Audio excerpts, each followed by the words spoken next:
Welcome to this lecture. In this lecture, we'll talk about Tor browser. So first of all you need to do is simply go to the Google and search for this Tor download. I'll just click on this link and it will just redirect us to this page. I'll just install VMS Windows, or basically for this MS Windows. So if you see here, it will just give the Tor browser and your bit version, and I'll just go to this 64-bit and it will give us the link. I'll just save this file and it will be downloaded over here. So after you just download, it is a quick installation procedure. You should get this folder and it will say that it has the start Tor browser. So it should appear after you just install to that on your system. So let me just close this because I have already installed, and you will see this start Tor browser icon over here. So let me just open this. Then you should get this Tor browser establishing a connection tab. Let it give a time to load and it will just give us this Tor browser. So this is the Tor browser that is going to just open us the hidden websites that is in the dark web. So it is completely normal to use those onion website, but if you just use something for the bad intention, or basically if you do something that harms other, and basically if you do illegal stuffs on this store, it is completely illegal and you will just get involved into the action that will just take by the police. So I'll just suggest you, so basically you can just get ideas of these Tor websites or basically the onion route link. We'll also see how to make our own onion route link or basically our own website on the dark web in the next lecture. But for now, let me just go to the interface of this Tor browser. So you could see that it is showing us DuckDuckGo, same as Google search engine. So this is the Google search engine in the Tor browser. So you could see this DuckDuckGo is very much reliable than the browser, that is Google browser, because this doesn't track you. So it is a very important feature of this DuckDuckGo. So you can search anything over here. So just you need to remember that any website that is visible in the normal server is also available in this Tor browser. So if you go here in our normal Firefox, you will search for the Facebook. It is also available in the case of the Tor. That means it will be available, that is this .com website, or basically if I just search for this facebook.com, then you will see that it will also load this facebook.com over here. So that means we can search the normal websites or basically deep websites that starts or basically that ends with the onion route or onion link. Like let me say this is the onion route. So this website can be also served in the case of the Tor browser. So just remember that. So this website will be also available over here. So just remember that is basically normal websites, and the deep link websites will be available to serve in the case of the Tor browser. So let me just open some of these websites. So before that, let me see what is over here. So at the corner, at the left hand side, you'll see that we have this onion sign over here. So let's click on that symbol. You'll just see the options that will pop out over here, saying new identity, security settings, Tor network settings, and check for the Tor browser update. So if I just press on this new identity, that means it is going to give us another identity for us, that is a new network connection. We'll see about the connection in a minute, how this Tor onion route works. We'll see all of this mechanism in a minute, but before that you can do that is click on this new identity. You will just get the new identity, new connection, or a new circuit for your connection. And if I just go to this security setting, you will just get this browser setting over here. It is in the standard, that means all the Tor browser and website features are enabled. If I just go to the safer mode, you will see that it is just lacking some of the features, like JavaScript is disabled on the non-HTTPS site.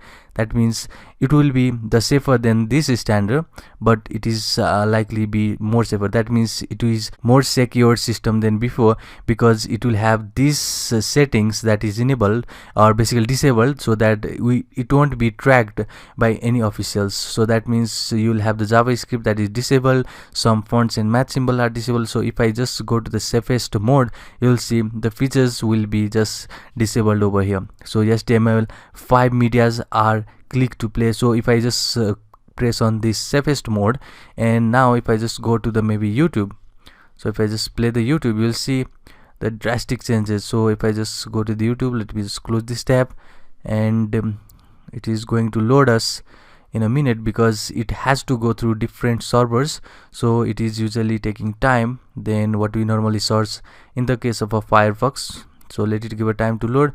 So it is taking the time than I estimated, so let me just play it again, or basically maybe okay. So you could see we are in this safer mode. So basically if I just go to the standard mode, and if I just press enter again, you'll see that we will get now the normal website, that is YouTube website, which will have all the features like this. So it has the JavaScript enabled and everything.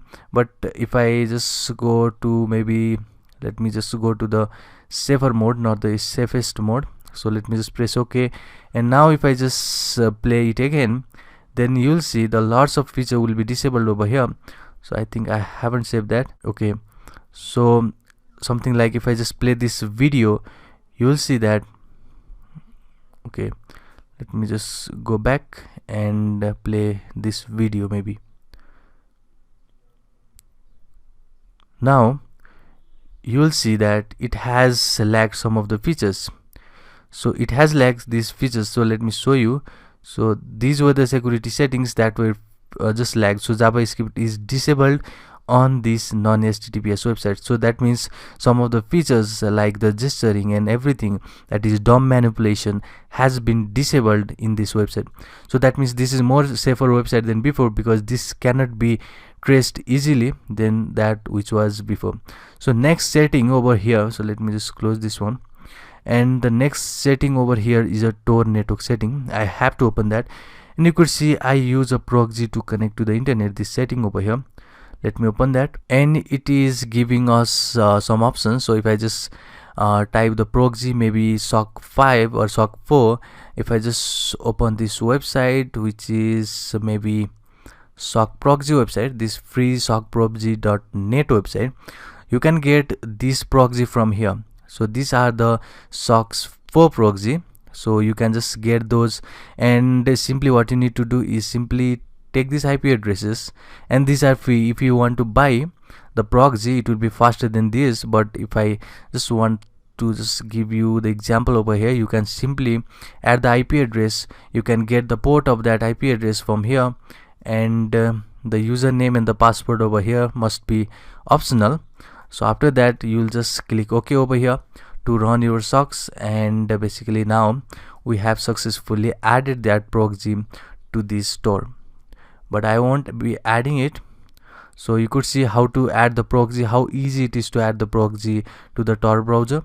So next thing in this Tor browser is this extensions, which is freely downloaded while we just download this Firefox. So let me just go to maybe here add-ons, and you will see it has HTTPS everywhere, no script, Tor button, and Tor launcher. So these comes pre-packed while we just install the Tor browser. That is saying no script, that means it will just have the extra protection for this Firefox or for this Tor browser.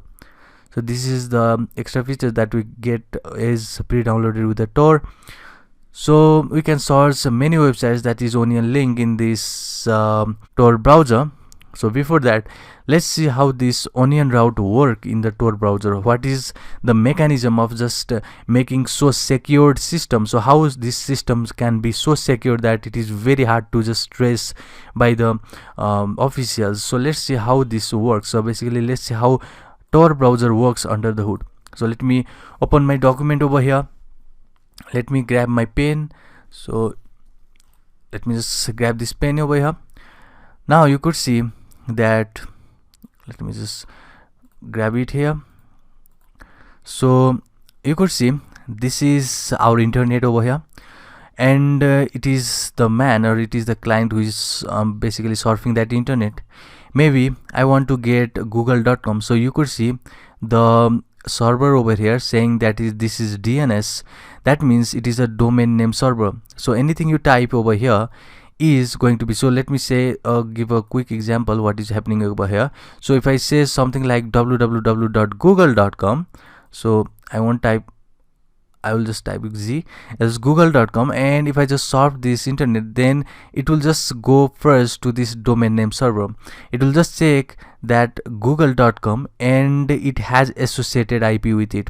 So this IP is basically the way to just determine that it is related to google.com. So this is the IP that is particular to google.com. So that can be done. So something like, if I just go over here and ping my google.com, you will get the IP of the Google.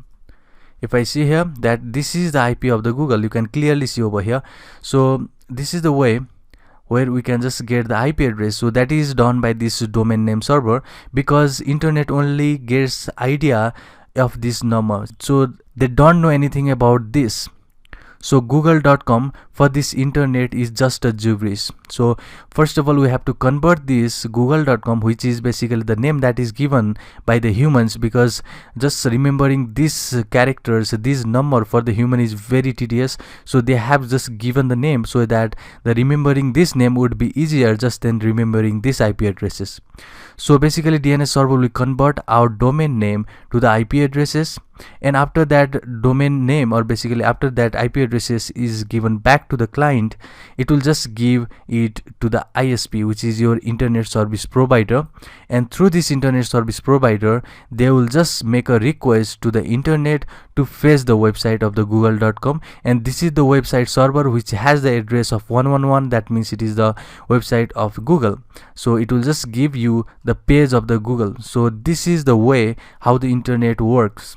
But you can see there is no security at all. So what if we just came as a man in the middle over here and we just grab that pages or anything, or basically your location or the data, so anything you have searched here can be just vulnerable.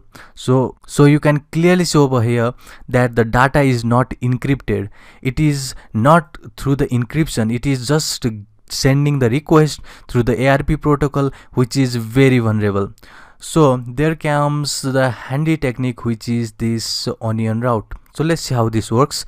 So you could see that it is the same picture that we just see, but now we have the different servers. So you can see these A, D, G are the servers. So they are located just normally or located remotely in the all of the locations that is throughout the world. So basically what happens now is, if you just give the address that is your IP address, and now instead of just let me show you the example that we are just going to search for maybe Toyota car in google.com, which has the IP address of this 1.1.1.1. so you can see that the only thing that this server can track is your IP address and the things that is your data. So you can see that this server, which is the google.com, can just trace you back or get every information that you just do in the internet. That means this is not secure. So let's see how now onion routes makes this data encrypted. That means our connection or the network will be more secure than before. So first of all, you will have the information that is saying, hey, I want this data. So this will be gone through this server. So data will be encrypted first to this. So first of all, what happens is, so first of all, let me say you that this sends data from here, that is 1.1.1.1, and first of all it should go through this. So basically this is the first server that this will just get communicate to. So this will send that data to G server, and basically after that you can clearly see there is a layer of encryption over here, because if you just see every layer has its encrypted key, that means it will just get a time to just encrypt one layer of encryption. That means only one part of the messages will have to be only encrypted or basically decrypted by each of these server, so that the encryption will be much more efficient than before. So let me show you what is I'm just talking about over here. So let me just go to the documentation of Tor project over here, and you'll see that how this Tor works basically. So let me show that Alice is the one that is going to be giving the source, and you can see this dev is the another client that there will be the message encryption. in between them. So first of all, what happens is Alice is just asking for the Tor nodes. So we have the Tor nodes, that is basically the server that is associated on different location. So they have the Tor nodes. So they are basically the Tor nodes or the directory server, and after that they will just get that Tor nodes list of the Tor node for the Alice, and basically now encryption happens in the next step. So you can see that over here that these circuits are so encrypted that every encryption have its encrypted and decrypted key over here. So you can see this is the encrypted circuit over here, and this part, which is this part, is your Tor node. So this is your Tor node, or basically this is your encrypted link again, but this link is your unencrypted link, and this part, which is this part, these three are your Tor nodes. So you can clearly see the message or the request is sent from Alice, but when it reaches to Bob, it will think that it is from this Tor node but not from the Alice. But instead it was sent from the Alice, so it was so encrypted that this Bob has no idea which of these node has sent these messages. So you can just now get information that this Alice is searching something on the Google. Maybe this Bob is Google now, and Google has no information that who is sending that information or who is sending that request. So this is the work of the Tor. You can see clearly over here how this is encrypted. And if you just make one request, let me say something like, okay, at first we just made the request to google.com, and in second, if I just make a request again to facebook.com, new circuit will be created now, and this circuit will be random than before. At first this was this circuit associated to make a link between Alice and Bob. Now for the second request, maybe facebook.com, now there will be another circuit created, so that this new server will no have any longer information about this Alice again anymore. So this is a very important encrypted technique in the case of this Tor, and we have to just see that how these circuits are created in the case of the Tor, and how we can just see that green link here is an encrypted one and the red link is the clear one or unencrypted link. That means this will have the information of this node, but this node is of the Tor nodes. So Alice will be having the encrypted communications with this Jane, or basically with this person or with this server, and that is the only way to protect the transportation of data, which is basically staying anonymous in the network. So it is very important features of the Tor, that is it will just make us anonymous in the network. So that if you do any stops, and I won't encourage to do any illegal stops in the Tor, but if you do again, then there will be something that is encrypted link, so that the person who is going to track, so basically I'm not saying they cannot track you, but there will be hard for them to just track if you just use the Tor for the attacking or for any stops that is not legal. So you can see that we have now talked about the Tor. So an analogy, I'll just give you an analogy of the Tor here. So you can just think this Tor is a mailing system where this mail, so basically we are mailing a letter that is received and forwarded by the different people. So here people is a clients, and there can be the connection between the Tor network to or a Tor node. So let's say there is one person who is Mary, and she wants to just send the letter to the Johnny. So what we are just talking about here is a person or a client is making request to another server, maybe google.com. So here we are just making an analogy that Mary is sending a mail to Johnny. So we'll see now how encryption works in the Tor. But the main thing is that she doesn't want to let Johnny that the letter is originated. So basically what we want is Johnny won't have any idea that the letter was originated from the Mary. That means the Google or any other server don't have any information of this Mary. So that is our main priority. So next step to remain the anonymous will be as follows. Let's see how this works. So first of all, Mary, who originates the letter, write a letter. Basically she writes a letter and places it in an envelope addressed to the Johnny in the Boston. So this is, just remember over here, what we just talking about is she places the letter and addressed to the Johnny in the Boston. That means Johnny stay in the Boston or to the server. Basically we'll just say that there is a server in the Boston. And again, Mary places that envelope in the another and addresses it to Susan in the settle. So that means this is the new server, which is our Tor node. So that envelope, which is obviously the message, is also addressed to Susan in Seattle. And again, this Mary places that envelope in another and addresses it to Barry in Dallas. And Mary also places that envelope in another and it addresses it to Bob in Denver. And then Mary places the letter in a mailbox from her home in San Francisco. So basically, this is the place where this mailbox or basically this letter were originated from. So you can just see that this envelope over here represents a layer of encryption.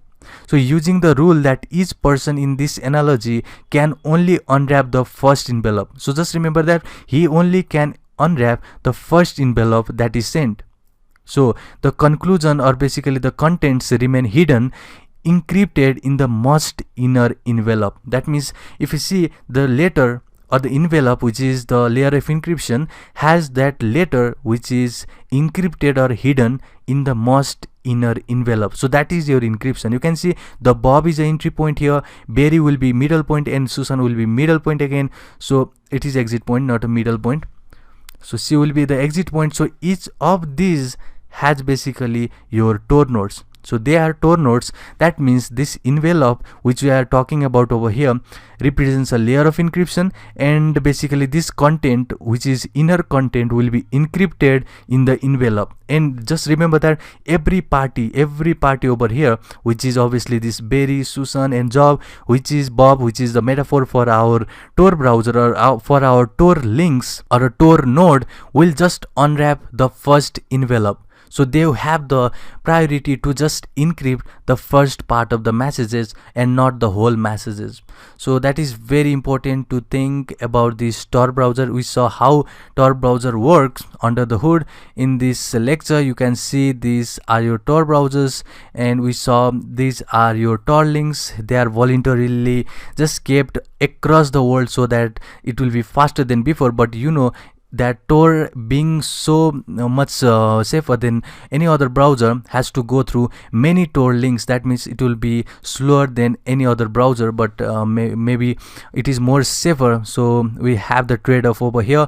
We just have the slower browser that is more safer in order to do some pen testing. Now let's go to the sum of the quick onion link now. So first of all, I have this GitHub link over here. You can just check out from the resource section. So there are quite bunch of a link over here. You can just grab it out. So if I just open this onion link over here, so let me just copy, go to our Tor browser. Let me just paste and just press go. You'll see it will just have the little less internet connection. So basically we have just opened the Tor shops. So this is the way how this onion browser works. So you can just grab anything. It is same as the normal website. You can just make the Facebook. You can also go or surf the social websites, mailing websites. You can also host your websites, do many things. So you can see over here, this has the onion route. That means this is the website of the dark web. You can do many stops from this Tor browser, but let me just remind you of some incident that was happened back in 2013. So there was this Harvard student who was basically, I just remember his name, it may be Kim or something. So he used basically this Tor browser to email bomb. So what email bomb is, he is going to just he was basically threatening the Harvard staff to just avoid taking the exam. So that was very interesting facts that he was just threatening to the Harvard staff not to take the exam, and the IT staffs at the Harvard looked at their logs. So they can obviously look at their internet logs, and that IT staff just identified that Kim was accessing the Tor on the school network during the time of emails. So they just catched him, and just FBI asked that Kim if he did that action, and Kim admitted. So you can see that Tor has worked, but Kim has just broke, because you can clearly see that Tor is not for everyone. If you want to make use of a Tor, make it in a way that it will just be not harmful for other. You can just make your message encryption much more efficient in the Tor. But if you just do any illegal stuff, it will be just tracked by any official in any time. So it is very dangerous to work with the Tor for the illegal stuff. So I highly recommend just you can go through for the educational purpose, or basically you can surf it and you can see how is this onion browser work or onion route work under the hood in this lecture. So in the next lecture will be interesting lecture, because we are going to just launch our own website as an onion route from the Kali Linux. We'll just make our own server, that is Apache server. We'll just make our own website and we'll just host that website in the onion route. So we'll just see you in the next lecture. See you in the next one.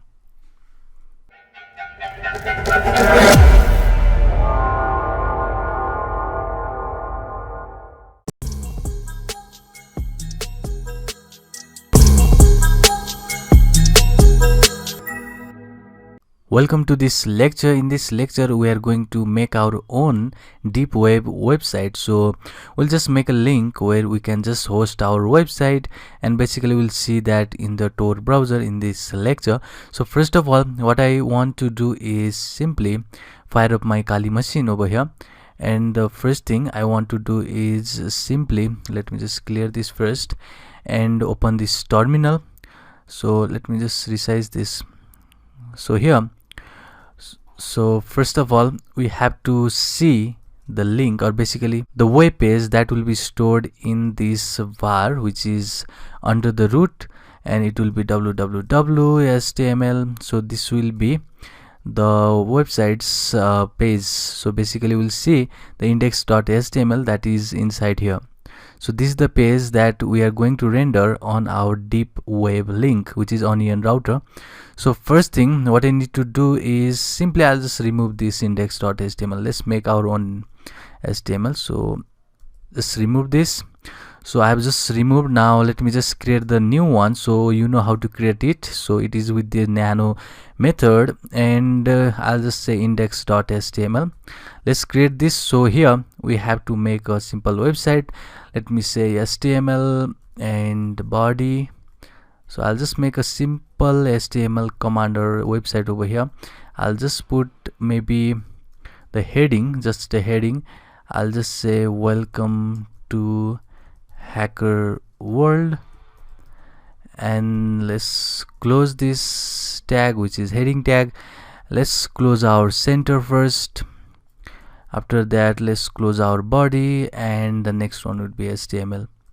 So we have done here, that is creating the new our own index.html. So let me just save this. So in order to save this nano file you have to press Ctrl O, and let's save this. Let me just exit out of here. Now you can see that we have created this index.html again with this nano command.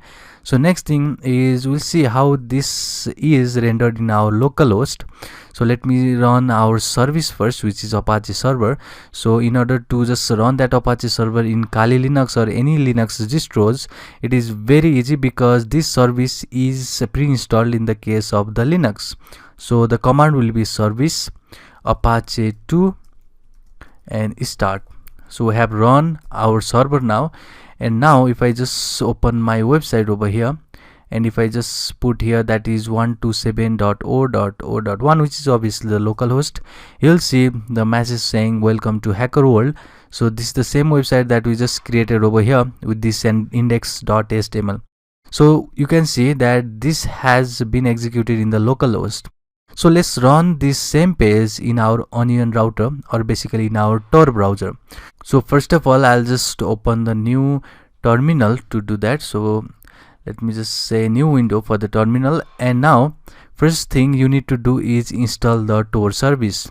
So I'll just say apt-get install Tor. So remember, this is not Tor browser, this is only the Tor service.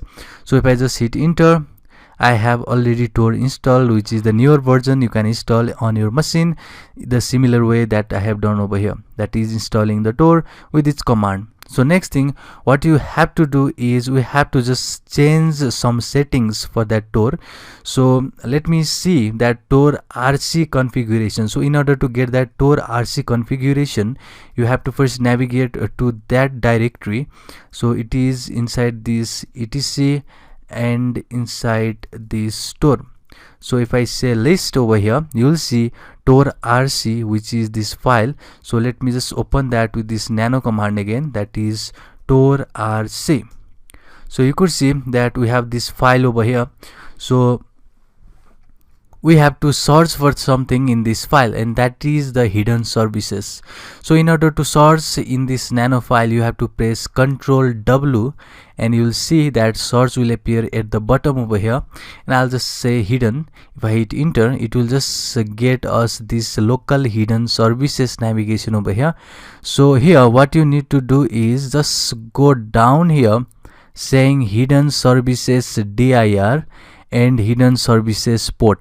So just see here, and it should be commented out for you. So it should be something like, let me just go over here, and it will be okay commented out like this for you. So what happened here? So it will be commented out like this. So all you need to do is simply uncomment these two lines, that is the directory for the hidden services, and the next one is hidden service port. So you could see now we have run this port. So you can also change this port, you can also change this server IP address. So all you need to do is simply go over here and change if you want to change the port. Let me say if you want to run in 8080, you can do that, but for now I'll just say 80, and simply uncomment only these two lines. So just remember, you have to uncomment only these two lines. Let me save this again by pressing Ctrl O. Let me save this, exit out of here. Now we have run this Tor rc configuration.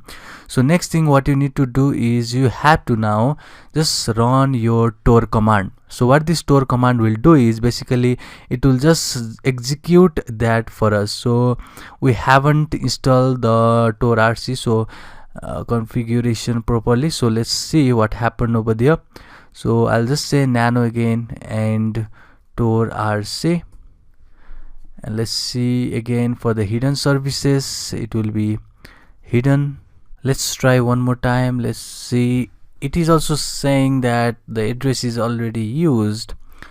Let's reboot then. So let's see if we just reboot, and that should help, I think.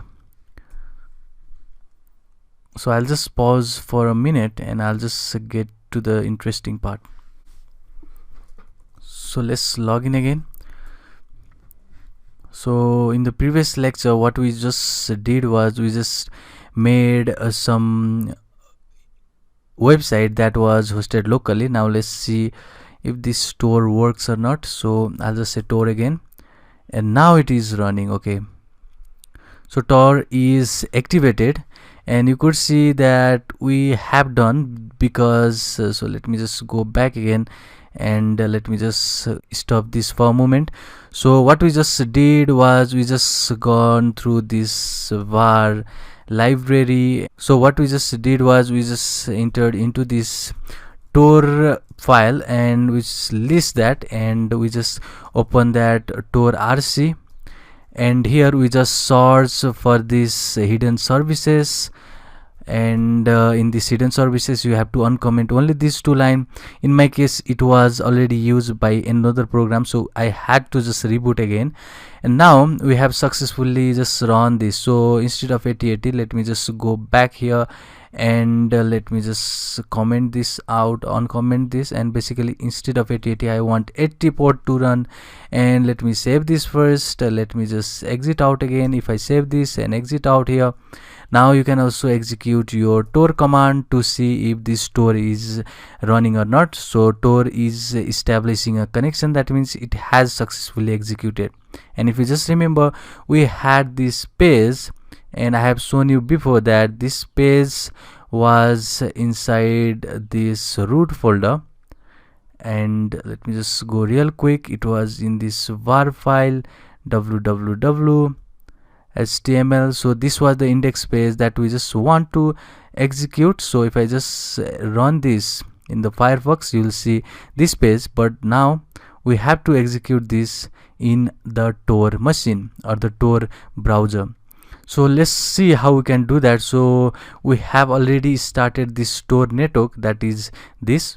So let's run another terminal and start our Apache server, because we want to start that Apache server first. So I'll just say start service Apache 2.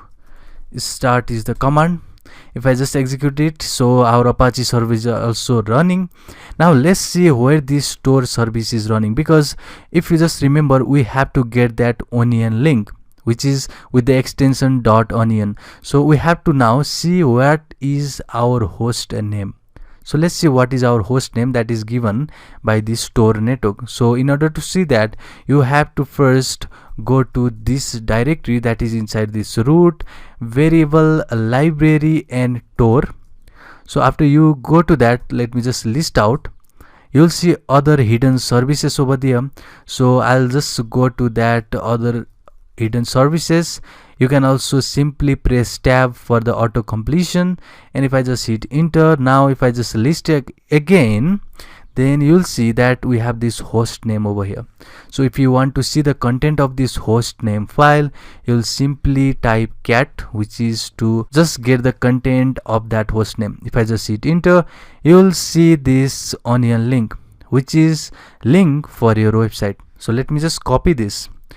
If I just copy this, and now we have successfully run our Tor network Apache server. That means our website should be up and running.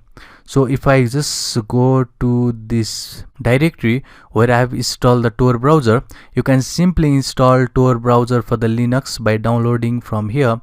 If you are in Kali Linux, we have already seen how to download Tor in the Windows in the previous lecture. But if you are in the Linux, you can simply download Tor and simply go to over here and just search for the Linux version and just download this for your machine.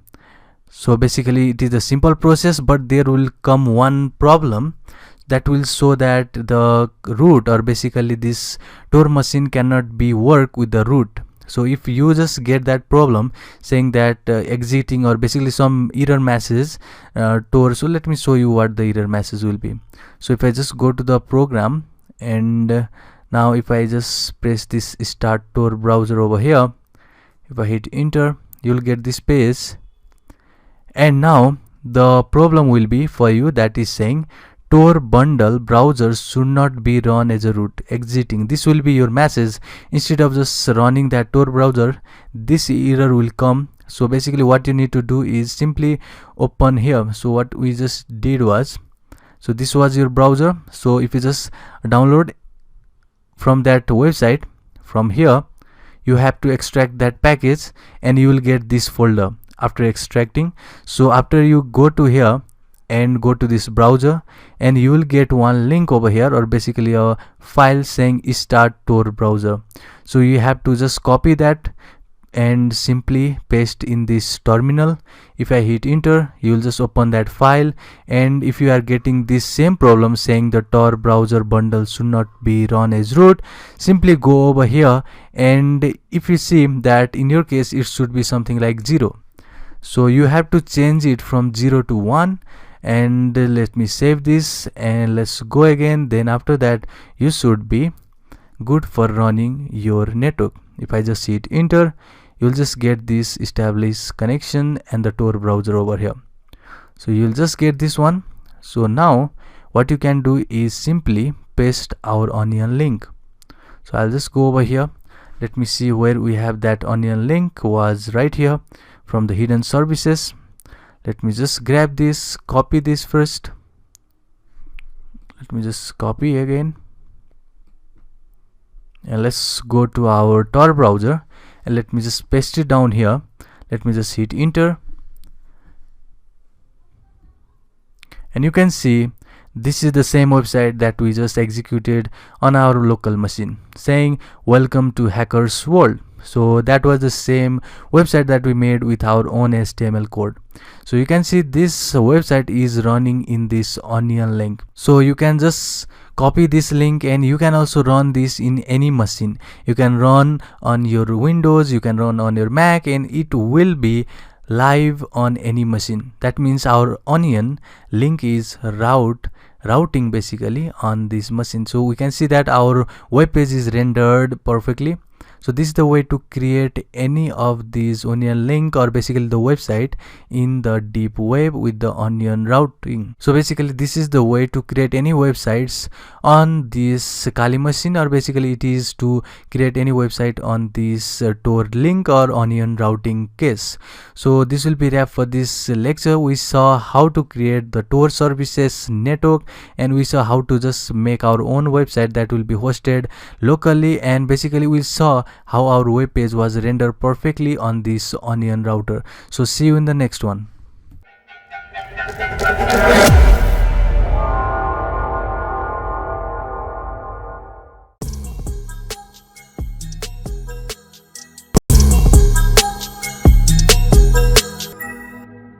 Welcome to this lecture. So this lecture will be about the VPN. We'll see how to install the VPN, free VPN in this lecture in the Kali Linux machine. It is very easy task to do in the Kali Linux, but we'll see how this can be just performed with the help of these Kali Linux tools.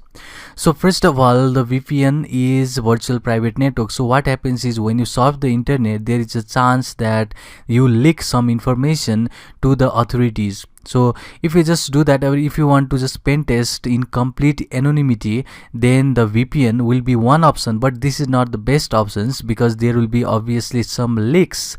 In the case of the VPN 2, there can be the DNS leak. So what this servers, so any servers, like if you just have the paid version like NordVPN, ExpressVPN, what they tell us is about they have complete anonymity, but that is not the case. So if any authority asks them to just leak some information about the illegal things that is happened in their server, they are going to give the information to the authority. That means you don't have the complete anonymity while using the VPN. But this is also a good option to remain quite anonymous, because expressing everything to the authority is very much bad than expressing something, or basically to just get some information is not that bad. So what I really mean is VPN is also the one option, but VPN does not guarantee the complete anonymity.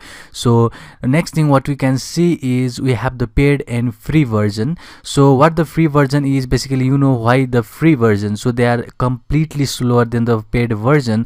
And the next thing is they just guarantee us that they don't have the IP leak, which is obviously the true, because what we do normally with the VPN is we change our public IP so that the internet access or access of any information will be completely anonymous. But there can be the DNS leak. So DNS leak is a very important part if you want to just complete anonymous. So DNS leak is always there in the case of this VPN book or any of the VPN servers, because the VPN cannot guarantee complete DNS leak. So if there is only certain portion of the DNS leak, then the authorities or the officials or the FBI agents, they will track you in any way, because they can just get the location from that DNS leak, and basically they can trace you and they can just completely knock on your door.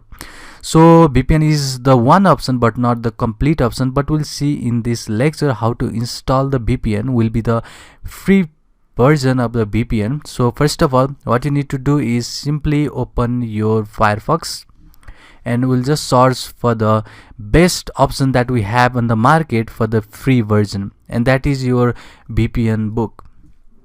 So there is a VPN book. So let me just open this website, which is saying vpnbook.com, and we'll just get this website. What we want is this free VPN. So let me just go to the free VPN part, and you will see this tab over here. So you can see the username and a password over here, which will be important while we just install this VPN on your machine. And the next thing is you can see the couple of bundle over here. So bundle is basically based on the Canada or the US. You can see the free open certificate bundles. So these are the bundle that will just provide some of these UDP or TCP connections.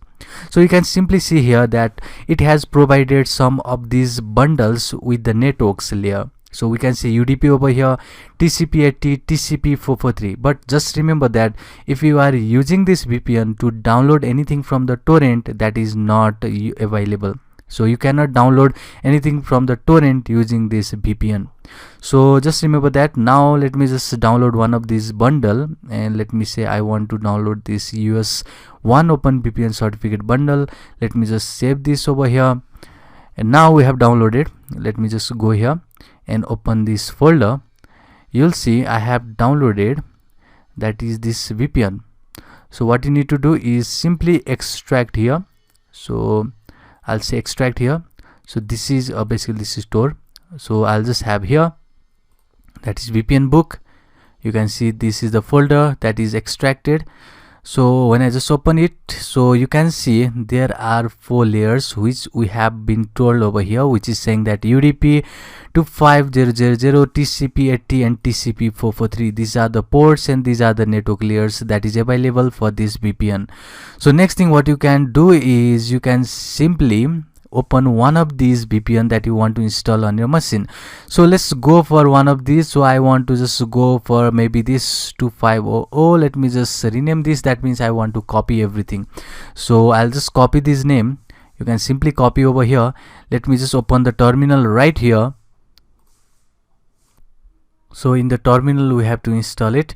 So now first of all we have to just give the privilege, that is with the sudo, that is super admin privilege. After that we have to use open VPN as a command, and let me just paste what we have just written over here, which is this VPN, and let me just hit enter. It will just ask the author name. So you can see that the author name is given right here in the website, which is saying VPN book. Let me just go over here and let me just type this VPN book.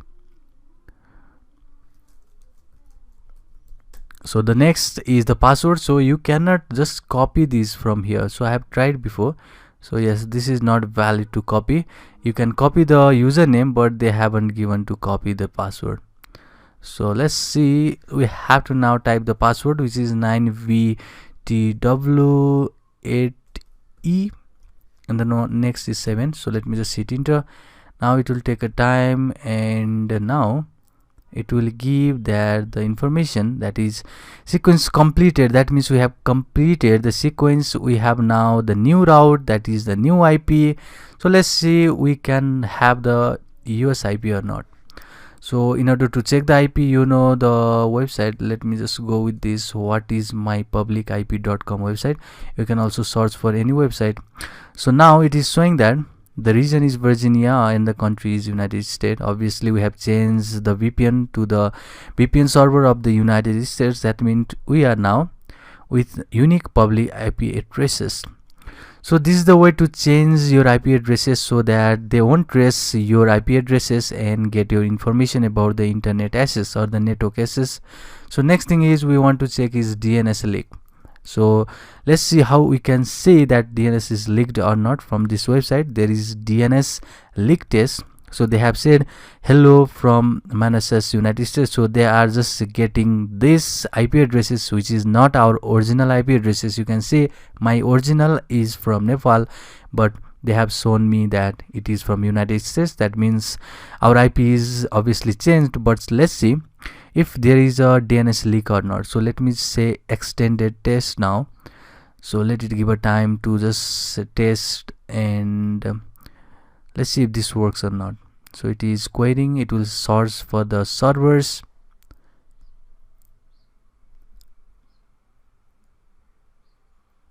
And also let's do the same DNS leak test, but this time maybe the standardized one. So you can see it has found some of the servers over here. So now let's see if I want to just have the standard test. So it will also have changed, and you can see it has successfully got the location Nepal. That means there is a DNS leak. So the standardized test shows us that there is a leak, and this server also shown us that there is a leak.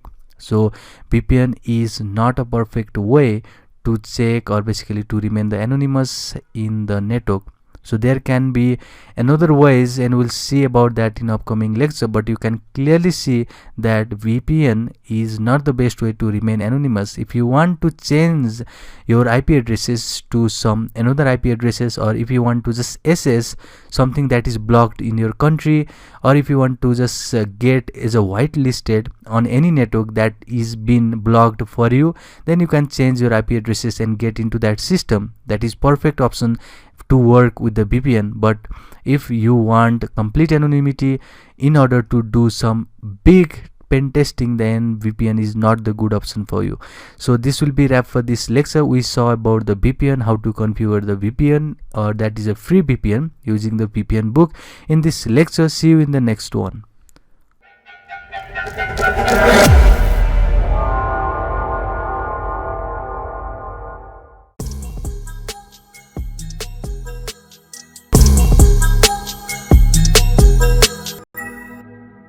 So in the previous lecture, we have configured the VPN in our machine. So you could see that when we just search for our public IP, it was perfectly working. It just shows us the information about the country where I am not currently in. But in the case of a DNS, you could see there was a leak, and this is very dangerous. This can be very dangerous. If you do any illegal stuff, then authority can just track you and get down to your service provider, from where they can just get your information, everything about you, or basically your internet access and everything.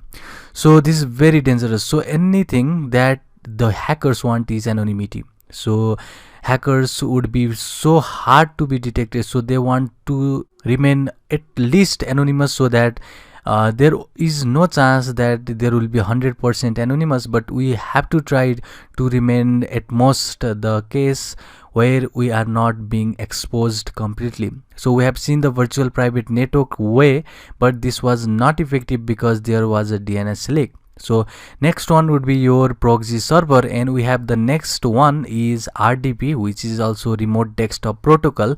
But now we'll see about the proxy chains, the very relative and very reliable. So it is much secure, much faster than the VPN. So let's see how we can just see the proxy chains setup and work in this lecture. So first of all, what you need to do is open your Kali Linux. So before just jumping into the configuration, I have to tell you that this Kali Linux comes with pre-installed packages of proxy chains. That means we don't need to install the packages separately for the proxy chains. So it is very easier to configure the proxy chains in the Kali Linux and some other Linux distros too.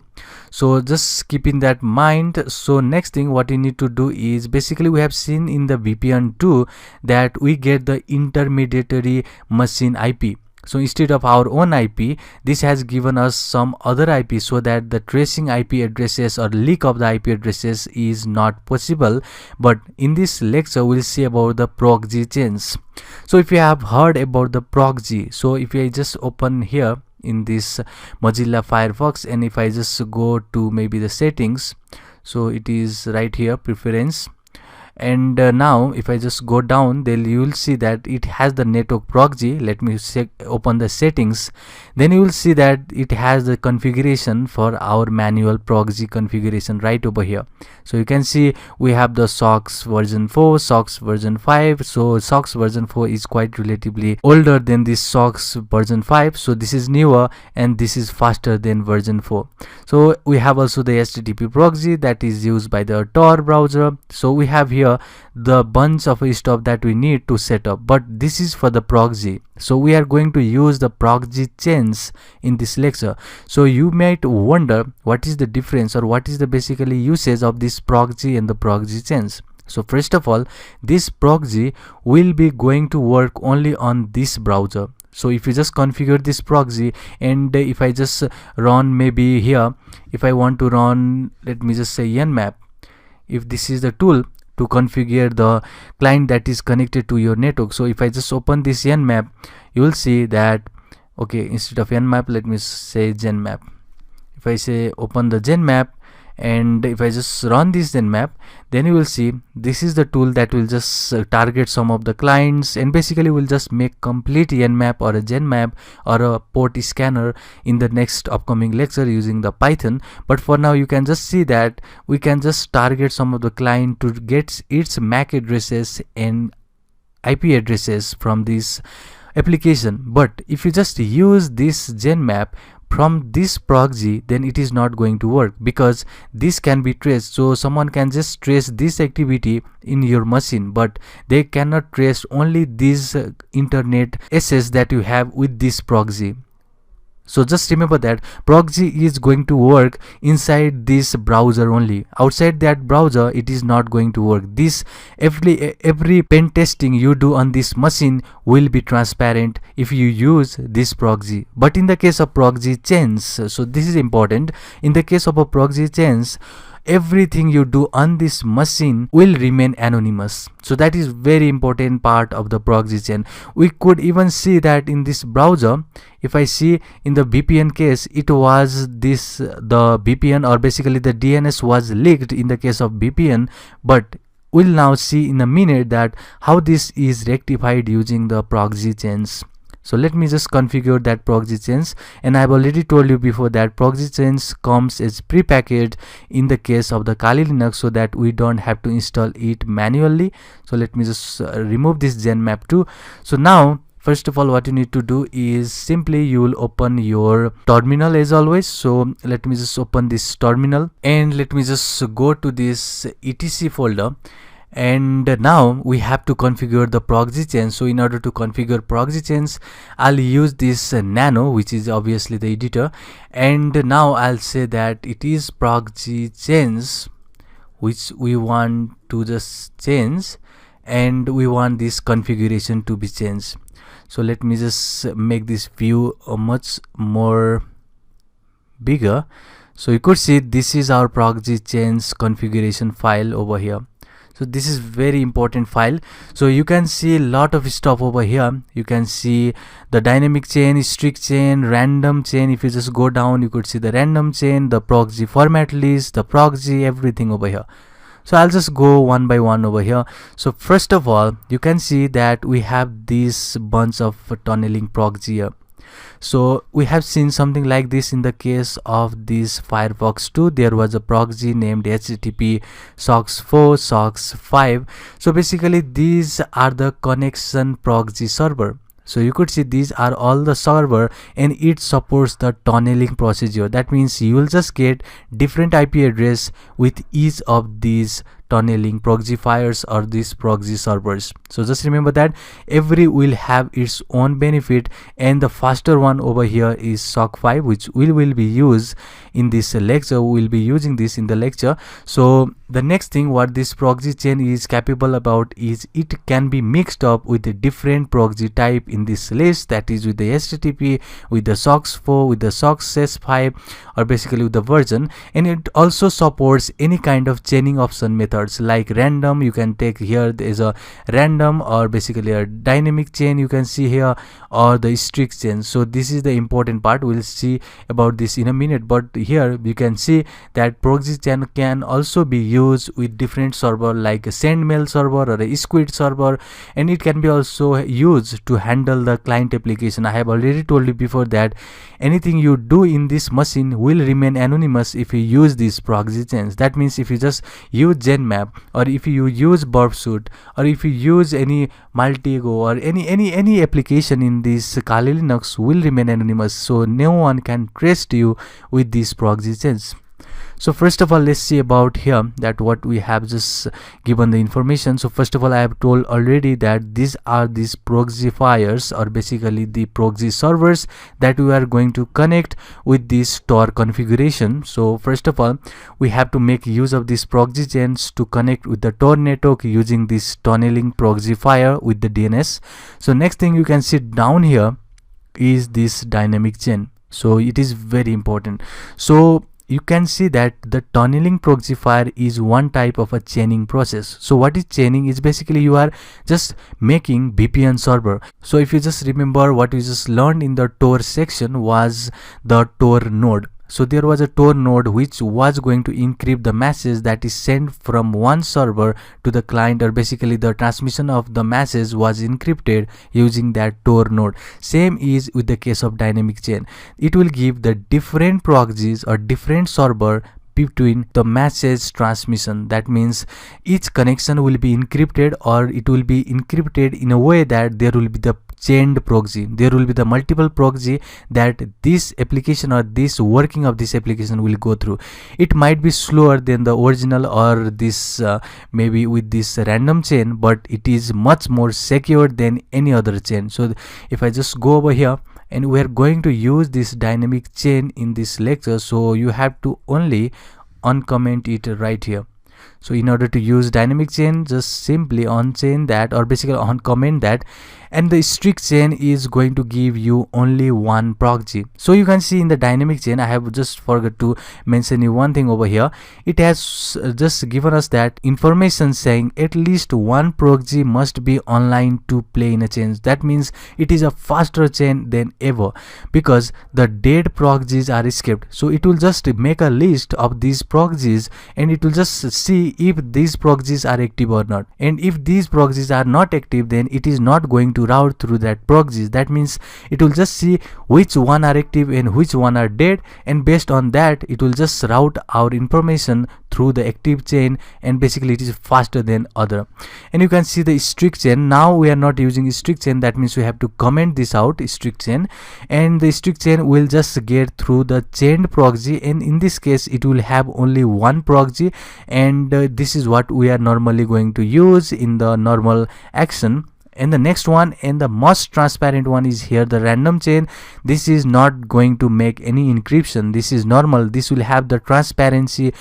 Anyone can see your IP address, can get your location trace, so anyone can do check on your system information, everything with this random chain. That means there is no security whatsoever in the case of the random chain. So you can see that chain length and quiet mode, so they are not the important information. But the next one over here, saying that proxy DNS request, no leak for DNS data. This is very, very, very important. If you want that there should not be any DNS leak, then this should be uncommented out. So if you just remember from the VPN section, our DNS was completely leaked. We saw how our information, how our router information, routing information, and the DNS server information, ISP information was completely leaked. That means authority can just get back on us and knock on the door if you do any illegal action. That means we have to now uncomment this out, which is proxy DNS. So that is the main important of these proxy chains, that will just give us the power to remain anonymous in any cases. So the next one you can see over here is a proxy list format. So you can see this format over here: SOX version 5, HTTP, SOX version 4, and the HTTP again. So the first one over here is obviously the IP address.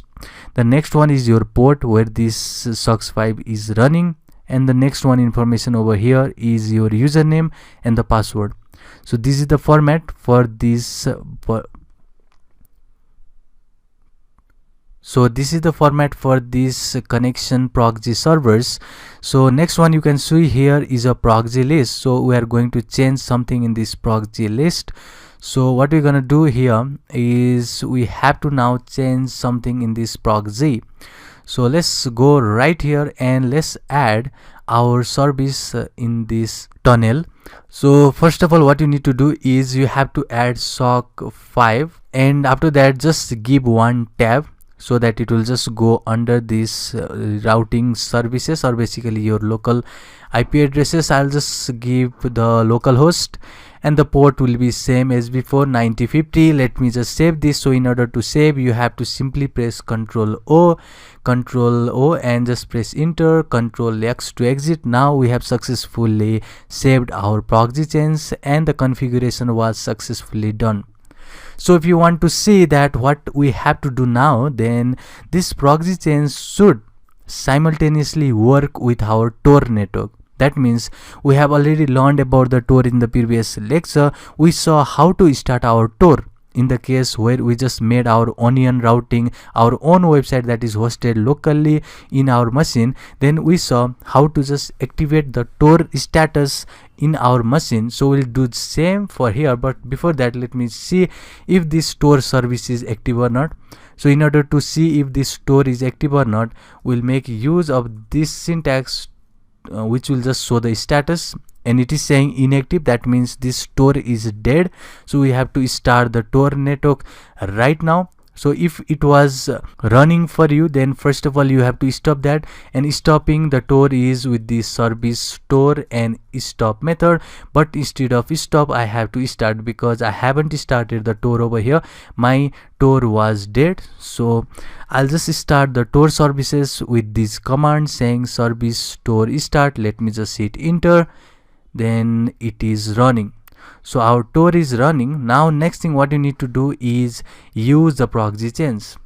So let's see how we can use the proxy chains. So in order to use the proxy chains, we have the command that is saying proxy chains Firefox. Let me just have an internet access with this proxy chains. So before doing that, let me just close this Firefox running over here.